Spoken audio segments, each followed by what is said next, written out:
welcome to World Konnect. This is where you get the latest from around the world.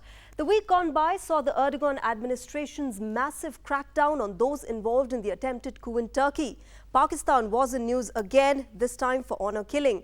And the US Republican convention gave way to next week's Democratic convention that will see Hillary Clinton being formally nominated for the November presidential election. In World Konnect today, we'll get you all of this and much more from across the world. But first, let's get started with the focus of the show. German city of Munich rocked by shooting rampage as German-Iranian attacker opens fire at a busy shopping complex. Shooter kills self after taking 9 lives. Police looking for motive behind the attack. Donald Trump promises to fight terrorism as he accepts Republican nomination. Trump's wife Melania accused of lifting off Michelle Obama's speech, and Hillary Clinton picks Virginia Senator Tim Kaine as her vice presidential running mate. After the failed coup attempt in Turkey, Erdogan government launches a massive crackdown, even as France and Germany raise concerns over the witch hunt. Umbrella Movement student leader Joshua Wong found guilty, focused now on his crucial sentencing on the 15th of August amid fears of Beijing's interference in Hong Kong's affairs. And it's love in the time of violence in El Salvador as the country gets down to cleaning up gang graffiti from its walls and spread the message of peace.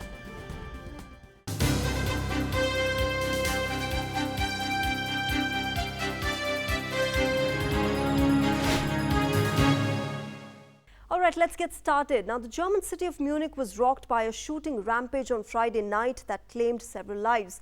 9 people were killed in the shooting at a busy shopping center, while nearly 20 others were injured. The shooting was carried out by a sole attacker who then shot himself dead. Munich police chief Hubertus André said that the attacker was an 18-year-old German-Iranian who had both German and Iranian citizenship. Now, the police said despite earlier reports, there was no sign of any additional shooters involved in the incident. Earlier, the police had said they were looking for up to 3 suspects in the attack at Munich's Olympia shopping center, citing eyewitness accounts. Now, the attacker opened fire on public, triggering heavy evacuations from public places, as well as suspension of public transportation and deployment of special forces. A wide area around the shopping center was closed off as special forces rushed to the scene. The shooter's body was found about 1 kilometer away from the shopping complex. The police are now investigating the motive behind the shooting. After the failed coup attempt by a fraction of the Turkish army, the Erdogan administration has widened its crackdown against thousands from the security forces, judiciary and the civil services. Now, even though President Erdogan has received massive support after that coup attempt, concerns are being raised about this crackdown by his government. But the man is in no mood to give in. Darbe girişiminde bulunan terör örgütünün The armed forces remain under the instructions of the government. They will act in unison with the government and as per the provisions of our constitutions, as the president elected to office by this nation. As the commander-in-chief, we, with our soldiers, will continue to fight on cleansing viruses in our Turkish army forces. Bakanlar Kurulumuz da The Turkish president announced a 3-month state of emergency as he warned of cleansing the viruses from the army. The Erdogan government has widened the crackdown against thousands of members of the security forces, judiciary, civil service and academia after a failed coup last Friday. After the parliament formally approved the state of emergency, President Erdogan and his cabinet will now be allowed to bypass parliament in passing new laws and to limit or suspend rights and freedoms as they deem necessary. The government insists it will not affect the daily life of citizens. Pointing out that similar measures are in France since the Paris attacks last November, President Erdogan said emergency actually aims to protect democracy and human rights.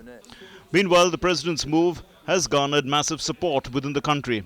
After last week's coup, Erdogan supporters staged rallies denouncing the act. They also welcomed the imposition of the state of emergency and demanded swift action against the culprits. Ankara has blamed US-based cleric Fethullah Gulen for the coup and has vowed to root out his allies. President Erdogan accused Gulen of masterminding the attempt to seize power and said his movement would be treated as another separatist terrorist organization. More than 50,000 soldiers, police, judges, civil servants and teachers have been suspended or detained since the coup attempt, stirring tensions across the country. Authorities shut down media outlets deemed to be supportive of the cleric and said 15,000 people have been suspended from the Education Ministry, along with 100 intelligence officials. Hundreds of staff were removed from duty at the Religious Affairs Directorate, the Prime Minister's office, and at the Energy Ministry. Academics were banned from travelling abroad. Gulen, the spiritual leader of the Hizmet movement, which promotes moderate Islam across dozens of countries, firmly denounced the coup attempt and denied any involvement. He has also condemned the witch hunt by Erdogan's regime that has accelerated after the unsuccessful coup attempt.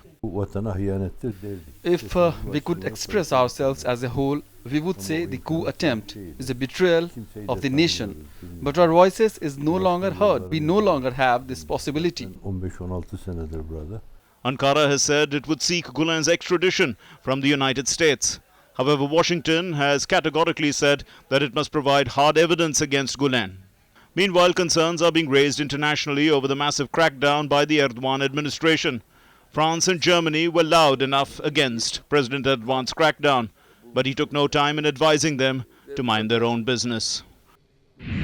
Well, moving on, French President François Hollande has said that he would supply heavy weapons to Iraqi forces as soon as next month, while there are no plans to deploy troops on the ground there and in Syria. France has said that it would ramp up efforts to fight Islamic State after an attack in the Riviera city of Nice that killed 84 people last week, but would not deploy troops on the ground. French and American air forces have been conducting strikes on Islamic State strongholds in Syria and in Iraq. Earlier this year now, French military advisors and special forces also began operating on the ground in Libya against Islamic State militants in conjunction with Britain and the United States. Well, Spanish political parties named acting Public Works Minister Ana Pastor from the centre-right People's Party as the parliamentary speaker.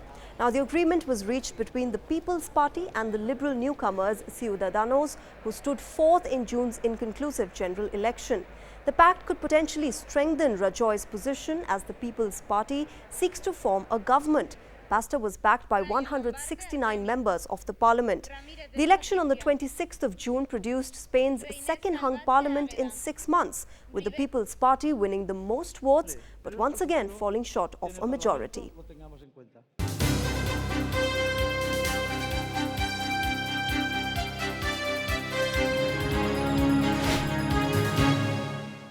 Well, let's get you news from the U.S. Republican convention in Cleveland now that saw one twist after the other.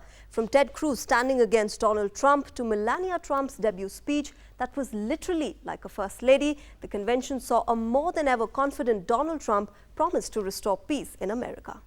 We must choose to believe in America. History is watching us now. Donald Trump vowed to put America first as the four-day U.S. Republican convention came to an end on Thursday. Trump projected himself as the law and order candidate in the race for the president of a country that has been rocked by shootings and attacks in recent times.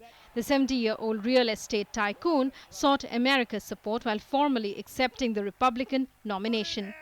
He promised to defeat ISIS and terrorism and blamed President Obama and presumptive Democratic nominee Hillary Clinton for the problems that the country is facing currently. He said his plan will put America and Americanism first. Donald Trump did not leave the opportunity to hit out at rival Hillary Clinton and painted her as incompetent. He added that his plan will be the exact opposite of Clinton's immigration policy. The Republican convention in Cleveland saw its share of controversies. Hundreds of protesters from across the United States carried out one of the largest anti-Trump marches, demonstrating against his policies. Trump's wife Melania took center stage at the convention, shifting focus from her husband for a while. But the limelight came in for a rather bizarre reason. She was accused of plagiarism in her first address to the convention. Critics said that parts of her speech were lifted directly from the remarks of Michelle Obama's 2008 Democratic National Convention speech. That your word is your bond, and you do what you say and keep your promise. That you treat people with respect. And Barack and I were raised with so many of the same values. Like, you work hard for what you want in life. That your word is your bond, that you do what you say you're going to do. That you treat people with dignity and respect. Opponents and citizens alike took to social media to talk about the similarities and share memes and videos with the hashtag #MelaniaTrumpQuotes. However, the Trump camp defended her, calling the allegations absurd. The speech by Ted Cruz made it to the list of controversies when he snubbed Donald Trump by not endorsing him at the Republican convention. Even though going against Trump might have alienated thousands from Cruz, supporting him would have meant the risk of tainting an image that he built over the years. All eyes will now be on the Democratic National Convention next week, that is likely to see the formal nomination of Hillary Clinton. In what promises to be an engaging, nail-biting battle in November, the run-up to the US presidential election is proving to be an interesting plot with twists at every step. Democratic presidential candidate Hillary Clinton has picked Virginia Senator Tim Kaine as her vice presidential running mate to take on Republican Donald Trump and his deputy pick Mike Pence. Kaine is a veteran mainstay of the Democratic establishment with plenty of governing experience. 58-year-old Kaine had long been a favorite for Clinton's ticket. He has been active in the Senate on foreign relations and military affairs. Now, Clinton made the announcement on social media. The former Secretary of State will be formally nominated as the party's presidential candidate at next week's Democratic Convention in Philadelphia.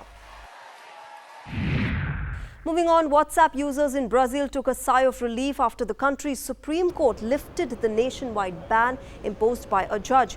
Rio de Janeiro judge Daniela Barbosa ordered the blocking of WhatsApp because its owner, that is Facebook, had failed to hand over information requested in a criminal investigation. This is the third suspension in 2 years that lasted for a few hours, affecting some 100 million users. Now, the Supreme Court Judge Ricardo Lewandowski later lifted the nationwide blockage, calling it disproportionate. WhatsApp, meanwhile, said that they did not have access to the details which have been requested.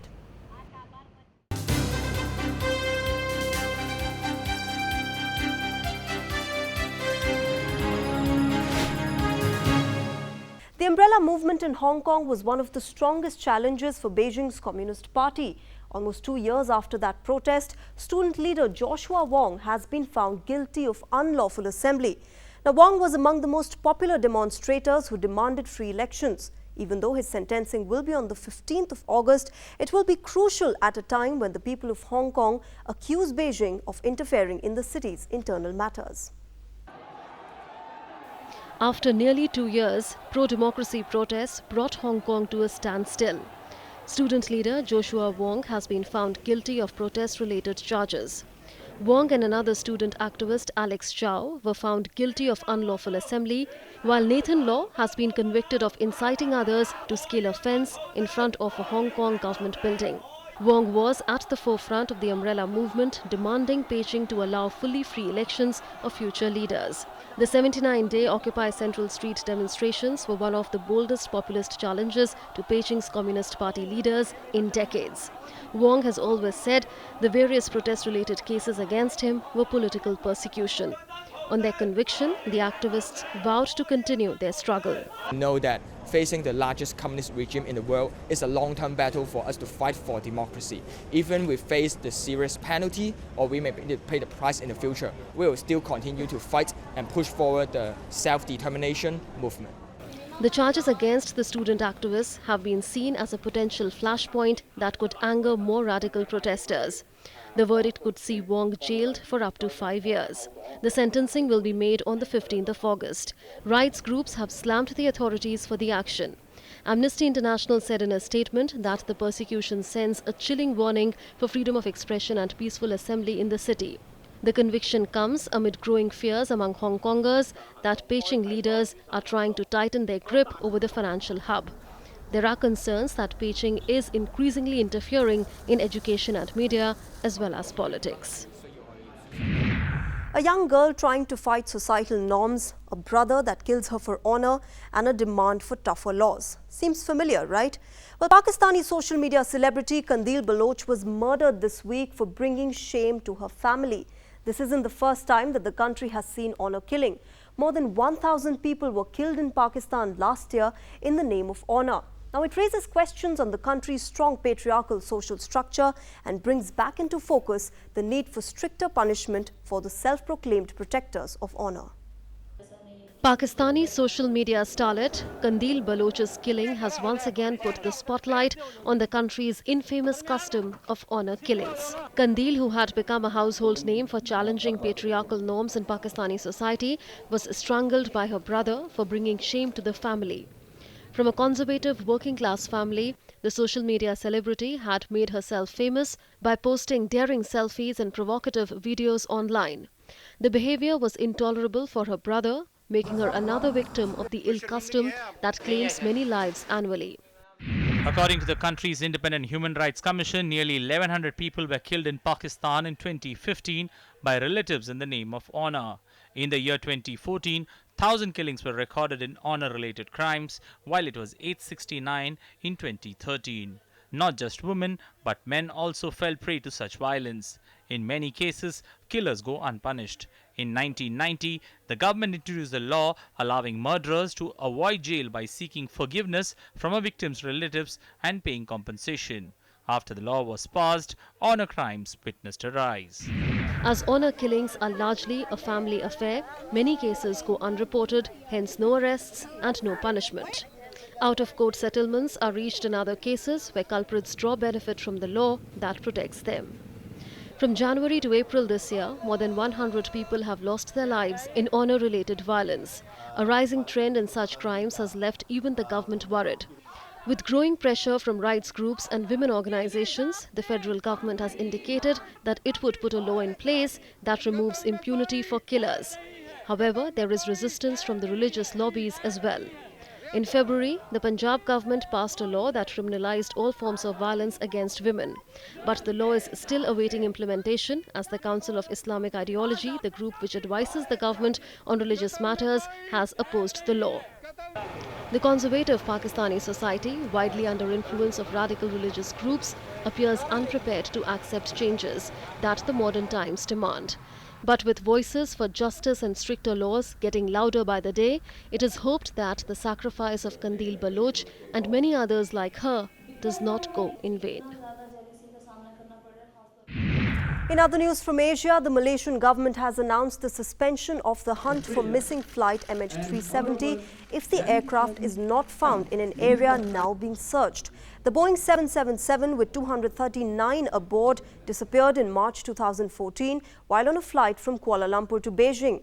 Now, almost $135 million have been spent since then on an underwater search spanning 120,000 square kilometers in the southern Indian Ocean. The Malaysian Transport Minister made the announcement after a tripartite meeting between Australia, China and Malaysia, who decided to suspend the search in the absence of new credible evidence. Meanwhile, the families of those missing MH370 passengers are now seeking answers from the authorities. And now let's get to all that which also made it to the headlines this week.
A slew of superheroes, magic and King Arthur are just some of the bait that movie studios are using to entice fans at this year's San Diego Comic Convention, or more commonly called the Comic-Con.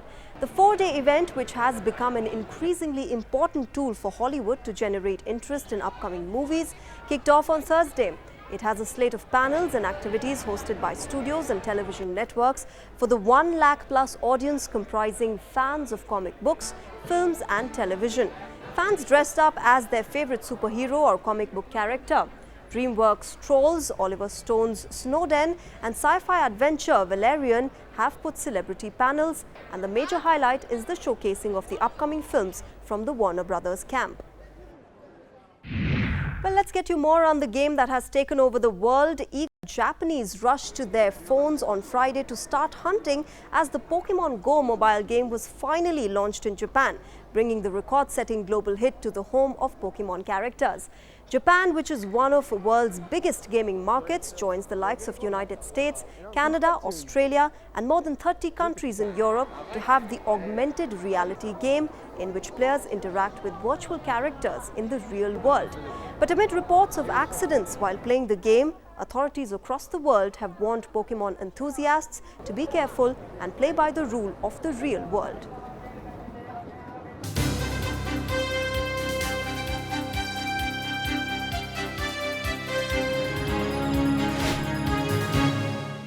Well, people of Mongolia celebrated the revered Nadam festival in Ulaanbaatar this month. More than 2,000 participants packed into the national stadium in the capital, which marked competitions in traditional sports like wrestling, archery and horse racing.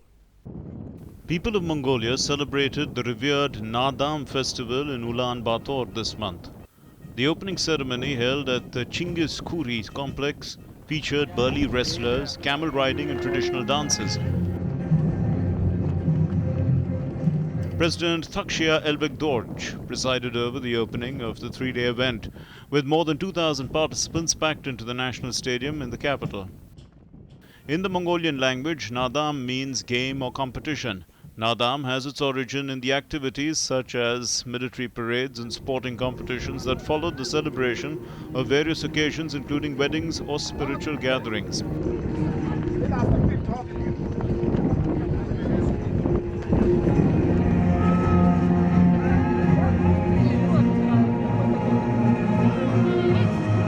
The Nadam has existed in some form for centuries, and it became a true celebration during Chinggis Khan's rule.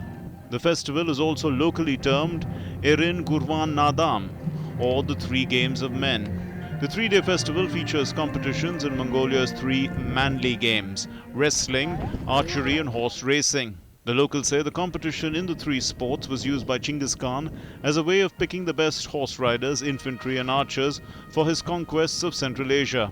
It later served as a way to train soldiers for battle. Competitors come from around the country to take part in the festival. Wrestlers wearing cloth pants and sleeves over their arms and shoulders are traditionally the most popular competitors with the public, while child jockeys battle it out in horse races for prize money. Also growing in popularity is shagai, a sport which sees competitors flick part of a sheep's ankle at a target, also made of bone. In recent years, female competitions have been included in archery and horse racing in a break from the all-male tradition. Nadam is becoming the biggest tourist draw card for Mongolia, with the number of foreigners swelling in the few days leading up to the opening ceremony. The tourist attraction of the event does not detract from its obvious importance to Mongolians. Families dress in traditional deals, and many Mongolians from the countryside travel to Ulaanbaatar for the holiday. In 2010, Nadam was inscribed on the representative list of the Intangible Cultural Heritage of Humanity of UNESCO.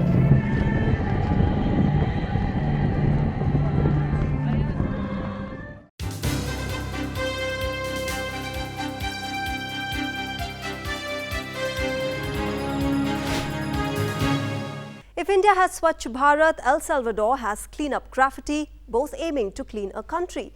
Here's the story of a nation which is one of the most violent places and is filled with skulls and bones as graffiti on its walls. But now the government as well as the people of El Salvador have vowed to paint these negative images with messages of peace, love and friendship. See, hear and keep quiet if you want to enjoy your life, reads the messages sprayed over community walls in El Salvador, one of the world's most violent countries. The messages from the notorious Barrio 18 gang appearing above crime scenes carry a clear warning for the locals. The government now has begun a campaign to clean up gang-related graffiti, replacing it with positive and in many cases religious messages. Guarded by a heavy police presence, a brigade of government-supported community workers head out with brushes and paint to clear their surroundings of the accumulating threats. Skulls and crossbones in memory of fallen gang members have been covered over with murals and messages of peace. We have to carry out a mass movement to clean up graffiti with negative messages to change them, give them another look, a positive look, a family-friendly message, creating murals with, in many cases, a Christian message given by the church, biblical message which could have positive effect. Official figures show a 120% rise in homicides between the first 2 months of the year, followed by a slight drop in the following months. The government, however, claims that it is a result of military and police action to reclaim territories dominated by more than 70,000 gang members dedicated to drug trafficking and extortion. So far, 1,500 pieces of graffiti have been removed or painted. Workers are putting in their best to remove the signs of darkness and animosity. All they want to spread is the message of peace and friendship, hope and happiness. Well, this brings us to the end of this edition of World Konnect. Do send us your feedbacks. You can write to us. Our email ID is worldkonnect.ddnews@gmail.com. You can also follow us on Facebook. But before we leave, we take you to Tokyo, where whistlers from 50 countries gathered to compete in the World Whistlers Convention. Though this is not the first of its kind competition, it was held for the first time in Kawasaki this year to promote the art of whistling. Take a look at it. Thanks for joining in. Namaskar.